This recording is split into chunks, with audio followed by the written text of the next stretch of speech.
We'll go ahead and start with questions with Damian Calhoun, who's turning on the mic. Hey, Greg. First of all, can we get your thoughts? We know that he was a Rickie's not going to be able to play. Just what has he meant to this group as you guys got things turned around this season? Yeah, I mean, Riqui, he's first and foremost, he's the ultimate competitor. I mean, he wants to win, he wants to compete, he wants to play, he wants to impact the game, and he wants responsibility out on the field. And that he drives the team in many ways. You know, when you look at the end of a stat sheet on any given day, he's probably touched the ball 120 times, 140 times, and he'll lead the team in touches by a good margin. You know, so.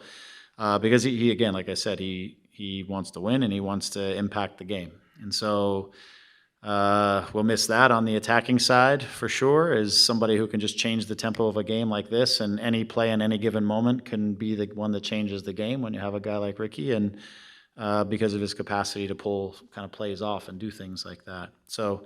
We're going to miss him on that side of things. You know, on the defensive side of things, he's just always, I think, as much as anything, he's someone who is an intelligent defender about his positioning, but more than anything, he's someone that the opposition always has to account for in transition because the team is so good in transition through him. And so they also have to be really mindful of Riqui when they have the ball. And so, we're going to miss all of those things, but I guess, in a season that is 34 games long plus, we had to go through 3 to 4 games without Riqui during the course of the season. We were able to be successful to find the right formula with this group in those moments. It's never something that we wanted, but we at least have something to look back on and say, hey, we were successful in this stretch when we did happen to miss him, and we have to kind of redefine who we're going to be and how we're going to win this game without someone like Riqui on the field, and we certainly can do that.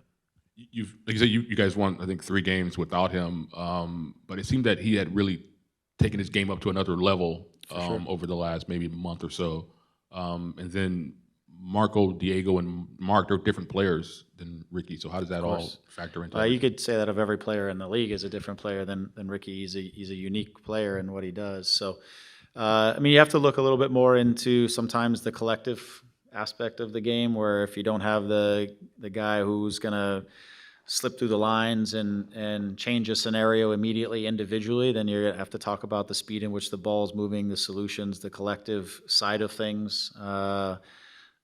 Again, timing and all those things that you're trying to in sync. When I watched the last game back, I felt like we were heavily reliant upon Riqui to make a big play in that game, and I do think for us, if we would have moved the ball a little quicker as a group, we could have maybe unlocked them a little bit more. But in the end, Riqui does make the play as we recover the ball. Mark gets it across, and then Riqui on one knee slips Dayon through to finish the game. So it took a play, but I felt like the game needed to move a little bit faster for us. These are things we're going to have to do against a Red Bulls team that is going to come out and press, and we need to make sure that the ball's not sticking on anyone's foot, that it's moving quick, and that we're combining, and that we're in the right spaces at the right times, and we're able to play through that press. So again, we're going to have to adapt, and we're going to have to adapt in a collective way. It's not any one player who's going to step on and do what Riqui has done for us. That's for sure. Greg, thanks for your time. Can you talk? Do you know about the severity of the injury? And I asked that because he played 30 minutes on it. It suggests that it wasn't a complete rupture. Do you know about surgery and the severity of the injury? To my knowledge, it was. It was a pretty straightforward sort of ACL tear, from what I understand. I think given the moment, the adrenaline, the competitor inside of him, I don't know if he completely knew that that was the scenario on the field that he actually did. He said he felt, when I spoke to him later, he said he felt like his knee was a little unstable, but he felt some clicking, but he didn't necessarily hear or feel like a pop, which sometimes is an indication.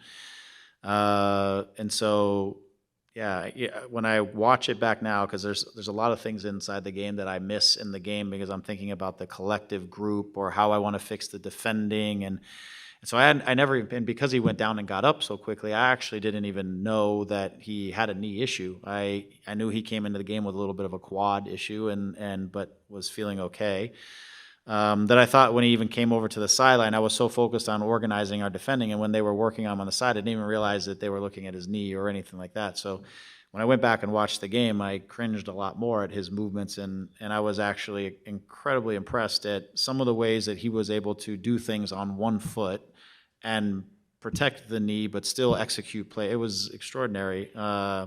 Doesn't make anything better, but it was extraordinary how he was able to manage the situation and get through it and still impact the game and do all the things he did. But I don't know exactly why or how he wasn't kind of incapacitated in a way and but could continue. I don't know, but I do know of guys in the league in the past who have played without an ACL and things like that. So it is possible. But I think it's the fighter in him and how it shows the desire he had to want to win that game, to not come off the field knowing that there could be something that was not right. And you missed him 5 games during the regular season at different times, and I think the first 3 you used Diego and then Marco when he came and was available. Do you have any idea you can share with us about how you might approach Saturday, what your lineup change might be because of Riqui? Not really. I mean, nothing that I want to share for the opposition specifically, but it's going to be a different type of player than Riqui. You know, Marco, we'll see how his health is as the week progresses. Have some optimism that he can get himself turned around and be ready for us. Obviously, with Diego gives us a little bit of the option that we saw in before. So want to see who's ready, who's going, and I also look at Red Bulls and see them as a little bit of a unique competitor because of their pressing, and they want to get man to man, and they want to be disruptors as much as they want to be creators in many ways. And so how we want to manage that situation both early and later, things that we're working through, talking through, and figuring out the right personnel to try to approach the game. So not too much more than that, though. Greg, one other example of a player who played on an ACL after hurting in a game, Danielle Fotopoulos, back in the old WUSA, played a full game after tearing her ACL. She said, I was torn already. I wasn't going to hurt it worse. Yeah, well, that's one way to look at it. There's other ligaments and stuff there, but anyways. Yeah. Where is Marco right now in terms of his health, in terms of his fitness? Getting treatment, doing the stuff day to day is what I would say. Day to day, he scanned yesterday, and there's some issue there. The question is how prepared can we get him for the game this week? And I don't think it's overly significant. It's not debilitating, but it's also challenging. So we'll see day to day how he recovers. Where exactly is it? Growing.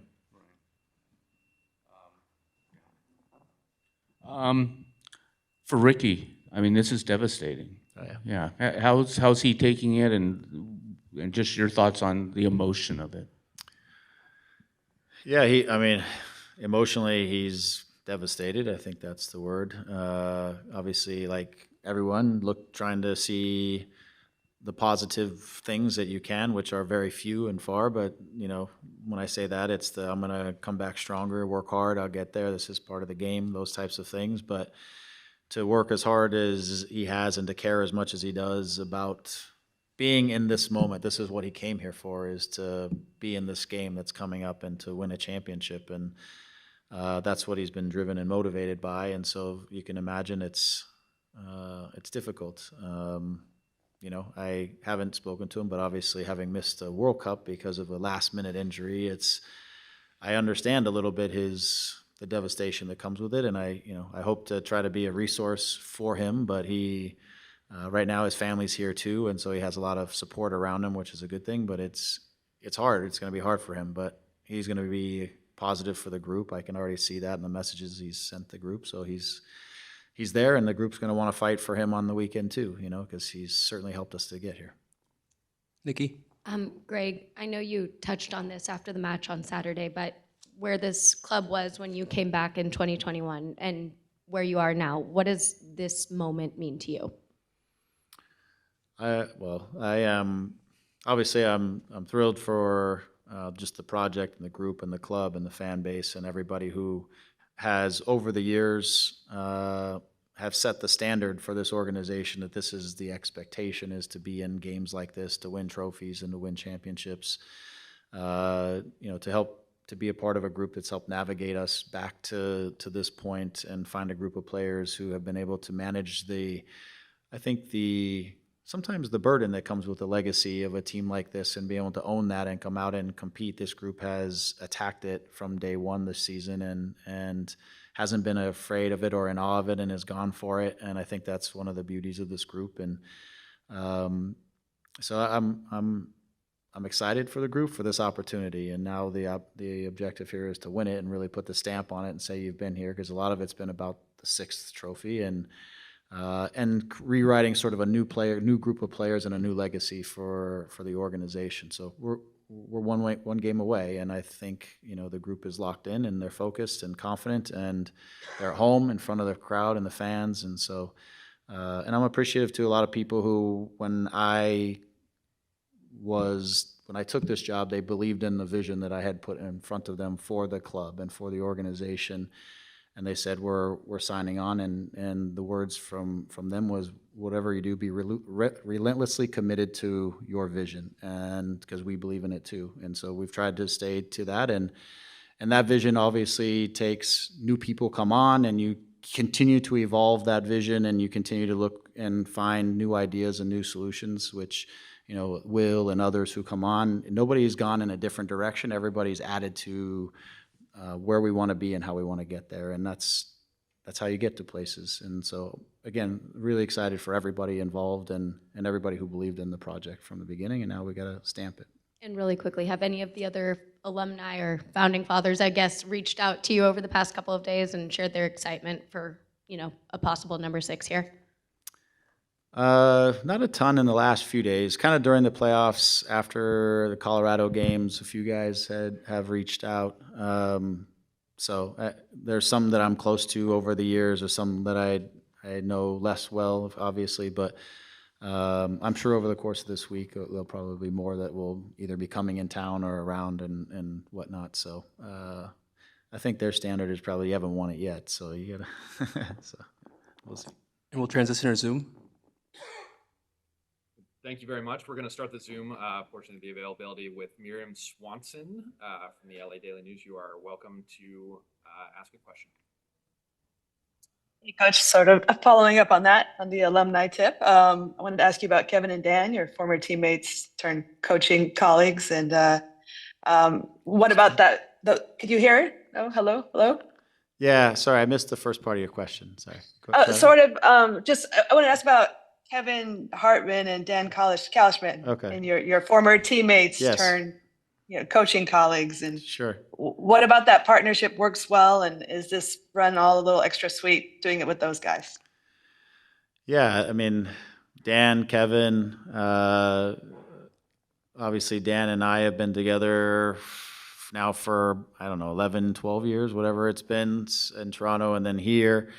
And Kevin joined us when we got here in LA, and so along with the other staff, Jason Bent and Nick Theslov and Sam Green and that group. But it's just a really good group that we've known each other for a long time. We all share a passion for this organization and the club and where we want it to be.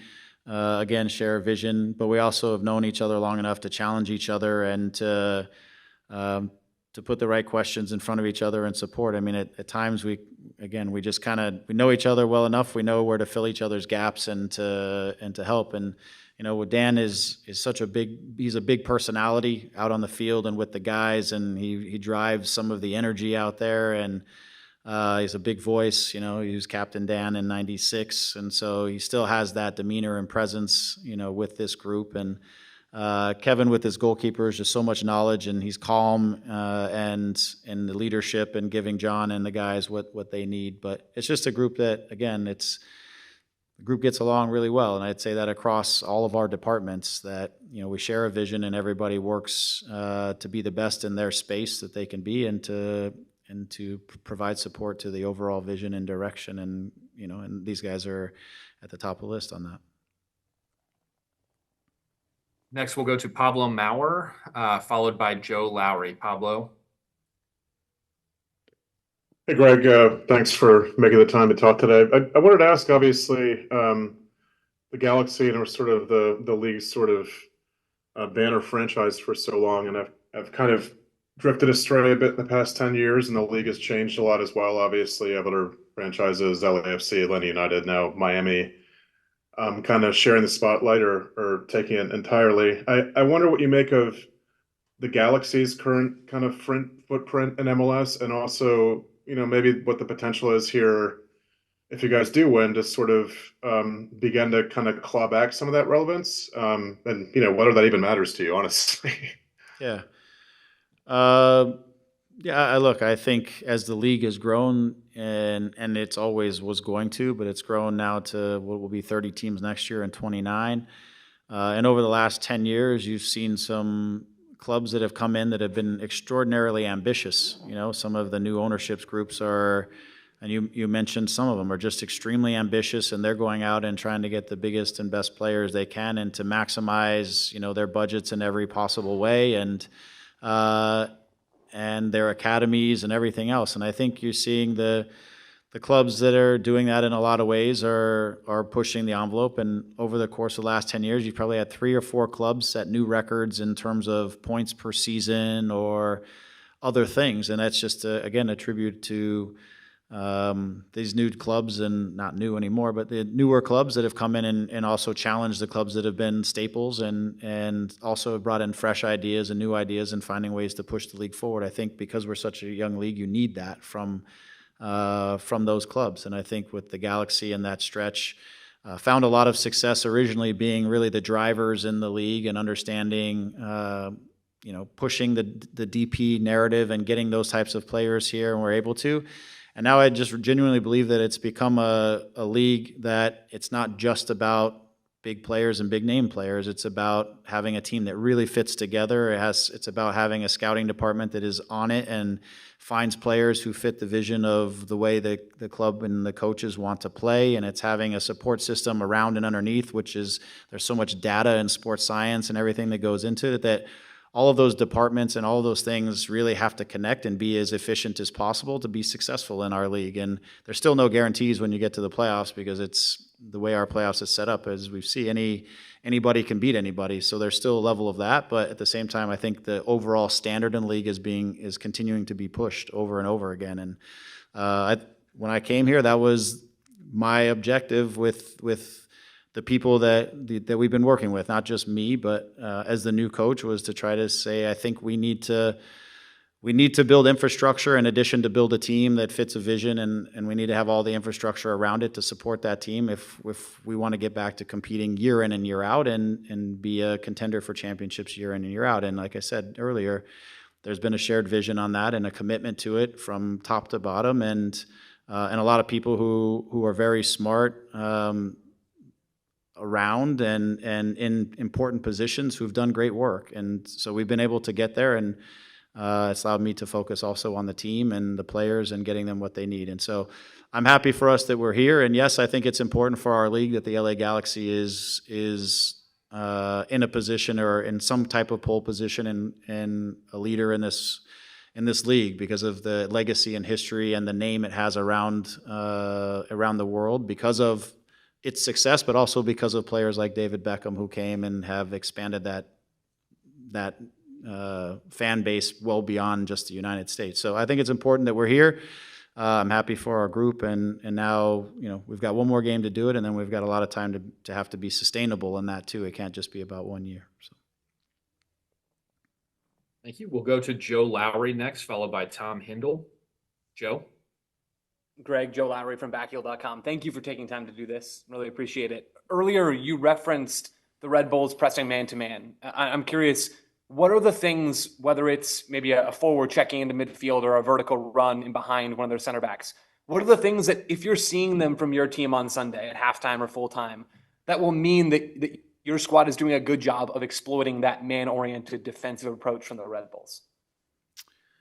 I think anytime you get teams that really want to press, you got to do the best things that you can do without being specific to try to create either some uncertainties in their press, or which uncertainties is always about how can you win time, right? Little fractions of time where you can face forward, you can establish a possession that can be connected and sort of purposeful and repeatable, not just if they're pressing you all the time and they're really clear on their references and they're right in your face and they don't feel like they're going to get penalized for it, then the game can be very hectic, which is what they would love the game to be. And then it's transitional, which is what they would love the game to be. So if we could settle the game by creating some uncertainties or to pause their press in any way, shape, or form in certain moments, get guys on the ball between lines or get guys in behind their press, then that's when the over rotations or when guys are really aggressive stepping out, they can be exposed. And so, if we're doing things in the right way to be able to slow the press down or create any of those uncertainties where possessions can become a little more calculated and controlled, and then that'll be a good way for us in terms of just controlling the game and the tempo of the game. The others is you're just within those one-on-ones, you're trying to set up matchups that you like. When a team gets really personal, there's always around the field, there's some matchups that you would prefer to have over others, and then how can you exploit those individual matchups when the opposition is aggressive or sometimes over-aggressive. So, and then conversely, I'll flip it to the other side, which is defensively, you can always shift the game. It's about when can you make the game disruptive or difficult for them when they're in possession? How do you want to defend that and things like that? So, again, we'd prefer the game not be hectic for 90 minutes, which I think is impossible for anyone to do, but finding our moments to control the game and finding our moments to flip the script and make it difficult really for them in their moments of possession and things as well. You go with Tom Hindle, and then we will close with John Lupo. Tom? Hi, Coach. Thanks for doing this. Tom Hindle from Goal USA. I just wanted to ask, so you will have played against New York, right, as a player. Now you've coached against them. Obviously, they were the Metro Stars and there's all of that. But I'm just wondering, what was that rivalry like back then? And has it continued until today? Yeah, I think just the New York-LA rivalry always has something in it. In the original days, it was the Metro Stars with the anticipation of being a big franchise with some big names, and the Galaxy, similarly.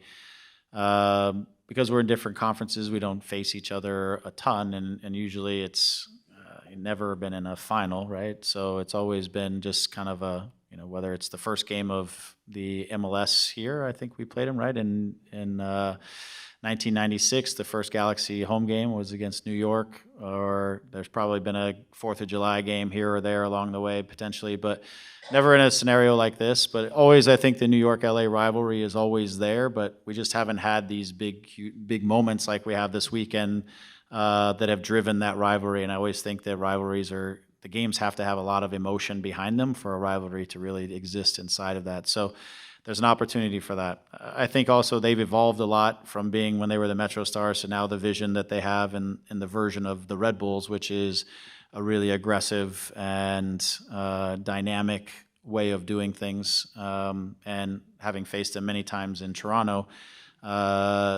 they're a team that is very disruptive and they work hard, they sprint hard, they compete, and they get in your face, and you gotta find your ways to take control of the game and put it in the vision that we want. So always a challenge, and it will be, I'm sure, energetic and charged, and it won't look like the last game or two here that were a little bit slower. It's going to be a game that's going to have tempo and probably some aggressive moments on both sides. Excellent. And then we will close with John. Okay, yeah. John Lupo, go ahead. I didn't know that. Greg, you mentioned that the Red Bulls sort of play a unique style, and Sandro's been able to adapt the formation, change it from the regular 4-4-2 to, like against Columbus, match what they do, and they don't mind ceding possession, and they're also very physical. Is there a team in the West that they remind you of, and what kind of a unique challenge? How do you go about defending and preparing for a team that plays such a unique style that you may not see all that often? Yeah, I think, again, there's always nuances inside of it, but I think if you look at Colorado, there's some similarities to how Chris Armas, who's been around the Red Bulls system and style for a while, how they would like to play. At times in that series, in our early series, they tried to get they worked to get man-to-man, and they really pressed us hard, and they were disruptive at times in it until we solved kind of our setup and how we wanted to go based on how they were pressing. They were more, especially in the first game and other games we played, they were more in a back four, whereas obviously New York has shifted into what looks more like a back 3-5, a rotating 5, and they'll release wing backs. So whatever the process is kind of the same for us, is trying to understand in preparation, but also in as the game starts, is to try to understand how they're getting to man, and who's going where, and how they're organizing their press, and then be able to shift into the solutions that we need to have to, again, try to accomplish the things that we want to accomplish. It's there's always time on the field, and it's just a matter of how you set up and find that time, and how you organize the time on the field. And that's what we're going to have to, those are the problems we're going to have to solve in the game. And while we're doing it, we've got to make sure that they aren't able to force us into costly mistakes or into situations where we can hurt ourselves, or they can turn us into ways we can they can hurt us. So that's the game with them. We've seen a little bit of it in different ways, but they certainly have their unique way of going about it, and we've got to find the solutions. All right, thank you for your time, Greg. Okay, thank you.